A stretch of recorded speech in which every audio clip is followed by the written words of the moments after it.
25. Japanese leftover secrets that save hundreds of dollars a year. Imagine opening a refrigerator full of last night's scraps. Wilted greens, cold rice, a bowl of cloudy broth, and bones stripped nearly clean. And instead of seeing garbage, seeing gold. That is exactly what a Japanese grandmother sees. While the modern world throws away nearly a third of all food produced, she hasn't wasted a single grain of rice in her entire life. What does she know that we've forgotten? The answer might save you hundreds of dollars a year and change the way you see your kitchen forever. There is a Japanese word for this way of thinking: Mottainai. It roughly means, what a waste, what a shame to let this go. Children are taught it before they can hold chopsticks properly. To throw away food is not just careless.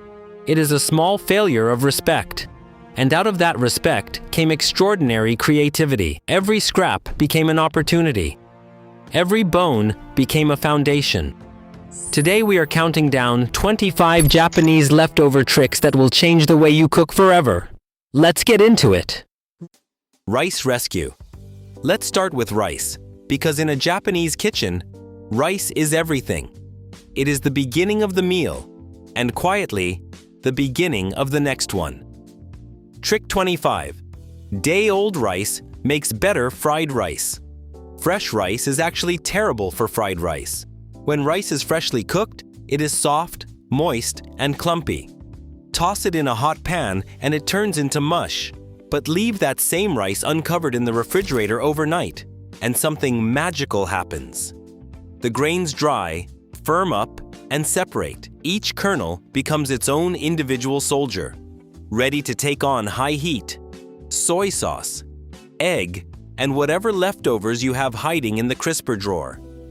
Japanese home cooks never make fried rice with fresh rice on purpose. They always plan one meal ahead. The leftover becomes the better dish. Trick 24. Rice water is soup base. When you drain the water from washing rice, most people pour it straight down the sink.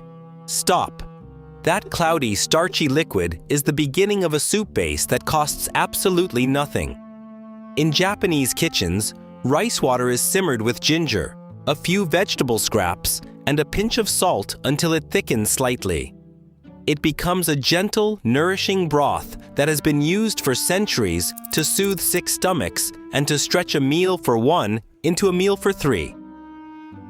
Trick 23. The crispy rice bottom is the best part.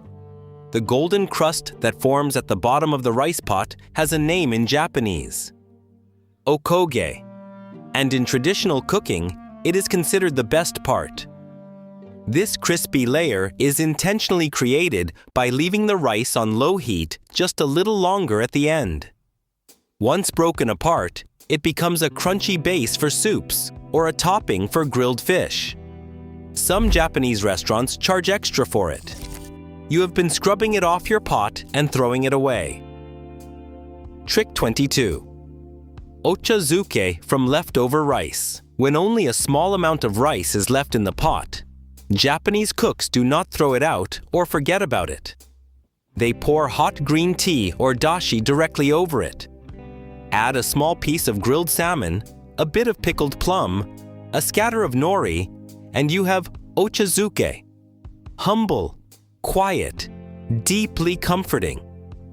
It stretches almost nothing into a full bowl. This dish is served at high-end restaurants across Japan, and it started as a way to use up cold rice at the end of the day. Vegetable sorcery. The Japanese approach to vegetables is almost defiant. Nothing gets thrown away before it has been given at least 2 more chances. Trick 21. Ice water revival for wilted greens. Vegetables do not go from fresh to dead in one step. There is a long middle stage that most people mistake for the end. Wilted, limp greens that look like they have given up can be revived by submerging them in ice-cold water for 20 to 30 minutes. The cells rehydrate and the leaves firm up. They will not look brand new, but they will be perfectly usable for a stir-fry, a miso soup, or a quick pickle. Japanese grandmothers have been doing this quiet rescue for generations. They see wilting not as death, but as a warning. Trick 20. Vegetable scrap dashi. Every time you peel a carrot, trim a green onion, snap the woody end off asparagus, or pull the outer leaves from a cabbage, put those scraps into a jar in the freezer. Not the bin, the freezer. When the jar is full, everything goes into a pot with cold water, a small piece of kombu, and a few peppercorns. It simmers for an hour, then gets strained. What you have is a free stock made entirely from things you are about to throw away. In Japanese kitchens, this is not a trendy movement. This is just Tuesday. Trick number 19. Broccoli stems shaved into stir-fry. Most people eat the florets and throw away the stems. The stem is actually where the real texture lives. Japanese cooks peel the tough outer layer and slice the inner core into thin rounds. It cooks beautifully, absorbs seasoning perfectly, and has a mild sweetness that plays well with soy sauce and mirin. One head of broccoli suddenly feeds more people. The part you discarded becomes the part everyone reaches for. Trick 18. Soft cucumbers become quick pickles. A cucumber that has been sitting in the refrigerator for a few days, slightly soft and slightly sad, is not garbage. It is halfway to a pickle. Japanese quick pickling uses rice vinegar, a pinch of sugar, and salt. The cucumber slices soak for a few hours and emerge transformed.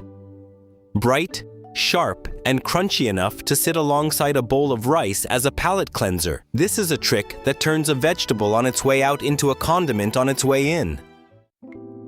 Number 17. Carrot tops and radish leaves as furikake. Carrot tops are slightly bitter and herb-like. Radish leaves are peppery and fresh. Japanese cooks do not throw these away.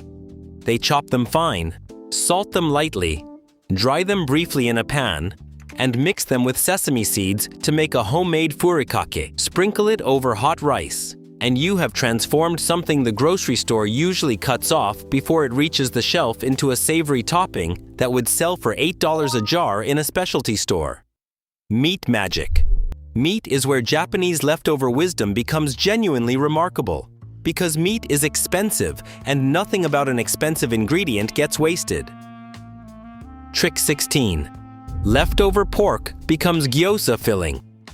Cold leftover pork, whether roasted, braised, or stir-fried, gets chopped fine and mixed with cabbage, a bit of ginger, soy sauce, and sesame oil. Then it goes inside a dumpling wrapper. The gyoza transforms yesterday's dinner into today's completely different meal. Nobody at the table knows they are eating leftovers. They think they are eating dumplings, and they are delicious. This is the trick of disguise. Reshape the leftover and it becomes something new. Trick 15. Chicken bones into golden broth. After a whole chicken is eaten, what remains is not garbage. What remains is the beginning of a broth that in some Japanese restaurants sells for as much as the original dish. The carcass goes into cold water, not hot water. This is important. Starting in cold water and bringing it slowly to a boil draws out collagen from the bones in a way that creates a rich, deeply savory broth. Add ginger, a piece of kombu, and green onion. Simmer for 2 hours. The bones you are going to throw away have now produced enough broth to form the base of tomorrow's ramen, udon, or simmered vegetable dish. 1 chicken, 3 meals. That is Japanese arithmetic. Trick 14. Fish scraps steamed with ginger. Fish heads, fish collars, fish tails. These are the pieces that get trimmed and discarded in most Western kitchens. In Japan, they are fought over at the table. The cheek meat of a fish is considered the most delicious bite. Fish heads are steamed with ginger and scallion and a splash of soy sauce, then finished with a pour of sizzling hot oil that crackles against the herbs and awakens everything. The collagen around the bones melts into a rich, silky sauce. This is not making do with scraps. This is preferring the scraps. Trick 13. Cold leftover meat has a different texture than hot meat. The fat firms up, the fibers tighten, and it slices cleanly into thin, almost translucent pieces. Japanese cooks let leftover roast pork or grilled chicken cool completely, and then slice it thin against the grain. Layered over a bowl of hot rice with a soft-boiled egg and a drizzle of tare sauce, the cold meat warms through just enough without overcooking. The contrast between hot rice and cool meat is intentional. It is not a leftover. It is a technique. Egg alchemy. Eggs are one of the most versatile tools in the Japanese kitchen. And when you have leftover bits of everything and a few eggs, something remarkable happens. Trick number 12. Leftover everything, folded into tamagoyaki. This is the great Japanese leftover equalizer. Whatever is in the refrigerator, a few cold noodles, some wilted greens, half a bowl of rice, a strip of pork, gets folded into beaten egg cooked in thin layers. The egg coats, binds, and creates something that looks intentional. Japanese omelets were not originally designed as recipes. They were designed as containers, a way to wrap whatever existed into something unified and warm. My grandmother would have called this the last Friday of the week dinner, and nobody ever complained. Trick number 11. Ochazuke tamago from old eggs. Eggs sitting at the back of the refrigerator one day too long are not eggs to throw away. They are eggs ready to become ramen eggs. Hard-boil them softly so the yolks are still just tender. Peel them and drop them into a small container of soy sauce, mirin, and a splash of sake. Let them marinate overnight. What comes out is one of the most iconic toppings in Japanese cuisine. Deep brown on the outside, jammy gold in the center, savory all the way through. Aging eggs make the best ones because the shell peels more cleanly than fresh. Trick 10.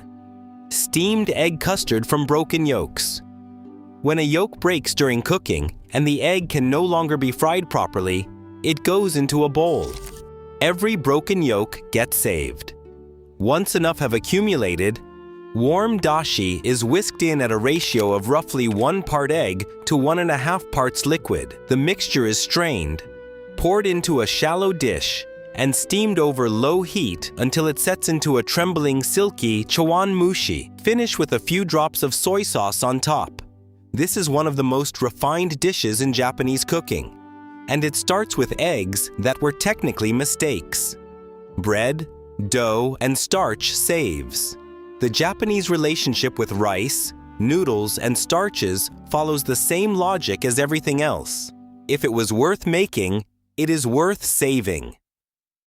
Trick 9. Stale bread, pan-fried in butter and soy. Stale slices of Japanese milk bread, or shokupan, that have dried out and lost their softness, get pan-fried in a thin layer of butter until golden on both sides. A tiny brush of soy sauce and mirin on the surface caramelizes into a savory sweet glaze. Children in Japanese families grew up eating this for breakfast. It is simple, it is fast, and if you serve it with a soft egg on top, it is genuinely one of life's small pleasures. Trick 8. Leftover gyoza wrappers as crispy chips. When you make gyoza at home, you almost always end up with more wrappers than filling. The remaining wrappers are not trash. Cut them into strips or triangles, brush them lightly with oil, and pan fry until they shatter like crackers. A pinch of salt or a dusting of shichimi togarashi on top, and they become a snack that costs nothing. In Japanese households, gyoza nights are famous for producing these crispy chips as a bonus. It is often the best part of the meal, and it comes from what would have been thrown away. Trick 7. Yaki udon from yesterday's noodles. Cold leftover udon noodles clumped together overnight in the refrigerator. Most people look at this sad, stuck mess and feel discouraged. A Japanese cook sees dinner. The clumped noodles get tossed into a hot pan with a splash of sesame oil. and left completely alone for 2 minutes. The bottom crisps. Then they are broken apart, tossed with soy sauce, mirin, a bit of leftover meat, and any vegetable within reach. What was limp and dead becomes yaki udon, a smoky, savory noodle dish that Japanese restaurants charge good money for. Liquid gold. In Japanese cooking, the liquids are never an afterthought. They are often the most valuable thing in the pot, and they last far longer than the solids they came from. Trick number 6. Soy sauce dregs as marinade concentrate. When a bottle of soy sauce nears its end, there is a thick, concentrated residue that settles at the bottom. Most people rinse it out. Japanese cooks add a splash of sake and a spoon of sugar to that bottle. Shake it vigorously and use the resulting dark, intensely flavored liquid as a marinade for meat or tofu. The concentration of salt and umami in that residue is higher than in fresh soy sauce. What looked like the end of the bottle was actually the richest part of it. Trick 5. Pickle brine as seasoning. After a jar of Japanese tsukemono is finished, the brine left behind is not poured away. It is saved. That brine is already perfectly seasoned with salt, vinegar, and whatever aromatics went into the original pickle. It goes into salad dressings, marinades, gyoza dipping sauces, or it is used to start the next batch of pickles. 1 jar of brine can season food for weeks after the vegetables are long gone. Trick 4. Dashigara becomes a second dish. After you make dashi, the used kombu and bonito flakes look spent. They are not. Japanese cooks call these leftovers dashigara, and they have a second life. Slice the kombu into thin strips, saute it with a bit of soy sauce and sesame seeds, and you have a savory side dish. Toast the bonito flakes briefly with soy sauce and mirin, and you have homemade furikake for rice. What most people throw out becomes 2 more meals. Preservation. Genius, the final cluster, is perhaps the most ancient. Before refrigerators, before plastic wrap, the Japanese developed preservation methods that kept food alive for days, weeks, and sometimes years. Trick number 3. Salt cure leftover vegetables overnight. This is a technique so old and so effective that it has outlasted every food preservation technology ever invented. Any vegetable that will not be eaten today is not a vegetable headed for the bin. It is a vegetable headed for salt.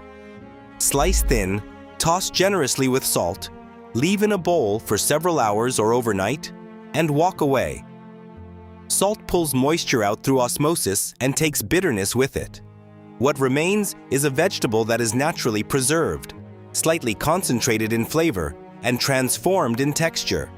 Something heading for waste has become a side dish worthy of its own place on the table. It will last several more days now. Trick number 2. Oil seal your leftovers to make them last. Here is something that sounds almost too simple to be true.